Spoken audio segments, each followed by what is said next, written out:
मेवाड़ के महान राजपूत महाराणा प्रताप अपने पराक्रम और शौर्य के लिए पूरी दुनिया में मिसाल के तौर पर जाने जाते हैं। एक ऐसा राजपूत सम्राट जिसने जंगलों में रहना पसंद किया, लेकिन कभी विदेशी मुगलों का दास बनना पसंद नहीं किया। उन्होंने देश, धर्म और स्वाधीनता के लिए सब कुछ न्यौछावर कर दिया। महाराणा प्रताप का जन्म 9 मई 1540 ईस्वी को राजस्थान के कुंभलगढ़ दुर्ग में हुआ।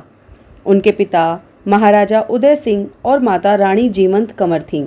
वे राणा सांगा के पौत्र थे। महाराणा प्रताप का बचपन का नाम कीका था। महाराणा प्रताप के पिता उदय सिंह ने अकबर से भयभीत होकर मेवाड़ त्याग कर अरावली पर्वत पर डेरा डाला और उदयपुर को अपनी नई राजधानी बनाया था। महाराणा उदय सिंह ने अपनी मृत्यु के समय अपने छोटे पुत्र को गद्दी सौंप दी थी, जो कि नियमों के विरुद्ध था।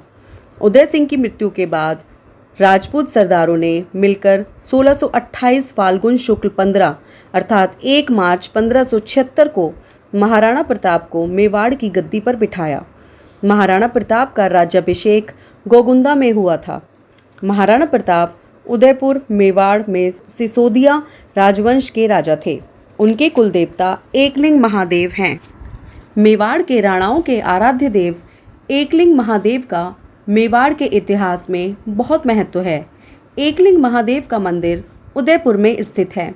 जिस समय महाराणा प्रताप ने मेवाड़ की गद्दी संभाली, उस समय राजपूताना साम्राज्य बेहद नाजुक दौर से गुजर रहा था।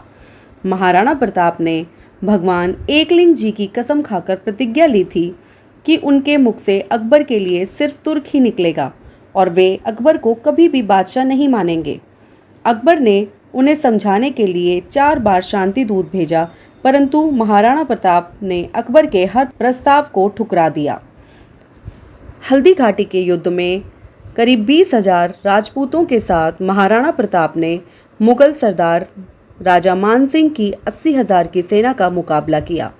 मुगल चाहते थे कि महाराणा प्रताप किसी भी तरह दीन-ए इलाही धर्म अपना ले, परंतु महाराणा प्रताप मानने वाले कहाँ थे। महाराणा प्रताप ने 11 शादियां की। कहा जाता है कि उन्होंने ये सभी शादियां राजनैतिक कारणों से की थी। महाराणा प्रताप के 17 बेटे थे और 5 बेटियां थीं। महाराणा प्रताप के प्रिय घोड़े का नाम चेतक था। चेतक काफ़ी बहादुर घोड़ा था। कहा जाता है कि युद्ध के दौरान मुगल सेना उनके पीछे पड़ी थी, तो चेतक ने महाराणा प्रताप को अपनी पीठ पर बिठाकर कई फीट लंबे नाले को पार किया था। आज भी चित्तौड़ की हल्दी घाटी में चेतक की समाधि बनी हुई है। हल्दी घाटी की लड़ाई में चेतक गंभीर रूप से घायल होने की वजह से मारा गया। महाराणा प्रताप की मृत्यु 19 जनवरी 1597 को चामंड में हुई।